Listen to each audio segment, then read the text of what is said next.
Hello, this is Beverly from scrapandthread.blogspot.com.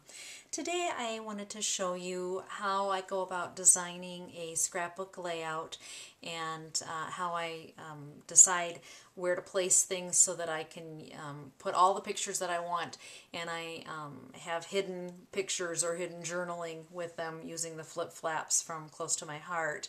Normally when I lay out my photographs, or when I decide on a layout, I start with my photographs first. And I almost always do it that way.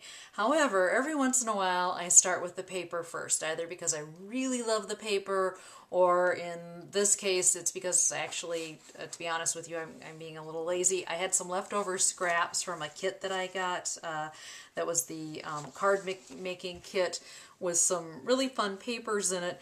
And I'm trying to use up my papers and my scraps rather than having to file them away. And so in this case I decided to start with the papers that I had left over from some of the other things that I'd made from this card kit. And I also decided, because the die cuts came with it, I had these cute clouds that I wanted to use up as well. If you have the Artiste cartridge, the Close to My Heart Cricut cartridge, the clouds are in there also. It's, I think, page 70 in the booklet. And you can make clouds of any shape. So I'm going to walk you through some of what I was thinking and fast forward everything so you can see me kind of put stuff together. We started out with 2 pages of 12 by 12 white cardstock and added some honey, which is the yellow, and the lagoon is the blue-greenish color.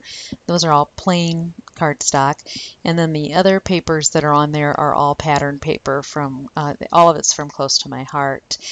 And then what I start doing is kind of figuring out how I want my photos to look and where I want them to be. If you have a favorite sketch or page map that you like to use, this works great also.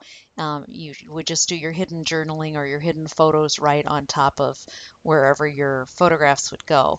And this is a way where you can put lots of pictures on one layout without having a lot of clutter. Right now I'm laying out some little, they look like little scraps of paper, and what those were washi that was a stamp set from Close to My Heart, from a hostess set. And then I'm just kind of interspersing the clouds and those little washi pieces of paper in between things, kind of getting an even balance, and just trying to make it so that it's not exactly symmetrical, but that there's a good flow as you're looking at the page. When looking at this, I'm trying to figure out where individual pictures can go, and I'm not worried about how many are going to be in a stack, because I'm going to stack them up with the use of flip flaps and also a little booklet-like thing as I'm opening up there. And then what happens is, in order to know where to make the slits in the memory protectors so that I can open them, I put them in the page protectors and then draw lines. And I just use some extra accessories there. Those are from the My Crush Bluebird Memories assortments and some base and bling.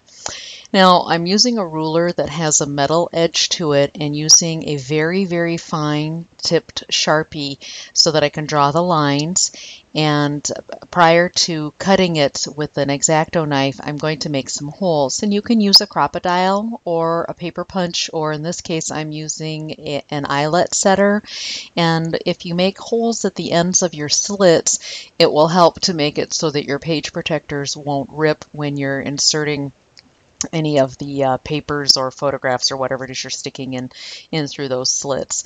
The one on the right I've already done, and I showed how that was open, and so right now I'm making the ones for this. Now they are page protectors that are see-through, so you don't have to put the layout inside of there, but you do need to be able to see through it. So you could take that layout out before you do the cutting.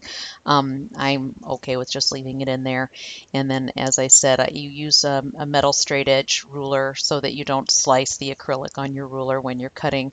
And then I just match up the dots or the holes that I've made with my eyelet setter, and then slice that with the X-Acto knife.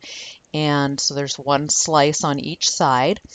And in this part, you need to be a little careful with how you go about putting the pictures through those slits. And this is just take it slowly, be gentle. You can stick it in there without destroying your photos. This pattern paper is cardstock weight, so it is thicker. And I do have a photograph attached there, so there's just a little bit more maneuvering and manipulating that I need to do to get that to go through.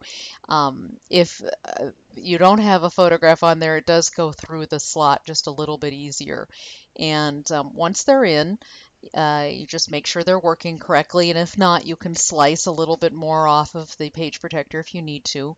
And then this is where I line up my page protectors, or excuse me, my flip flap, the little 4x6 ones, with the little booklet that I've made. And I want to make sure that it's aligned so that it will still open and doesn't interfere with the spine of the booklet, but also so that it covers the little booklet so it doesn't add bulk, or excuse me, it doesn't add width to the layout. And then the way that I've positioned my stacks of photos, when the book when this is put in an album and it's closed, they are offset from each other. They're not on top of each other, so I don't have that extra bulk that you would have if I hadn't planned that part out. So these are just a couple of things to consider. And so make sure that all of your pages are going to open correctly the way you want them to.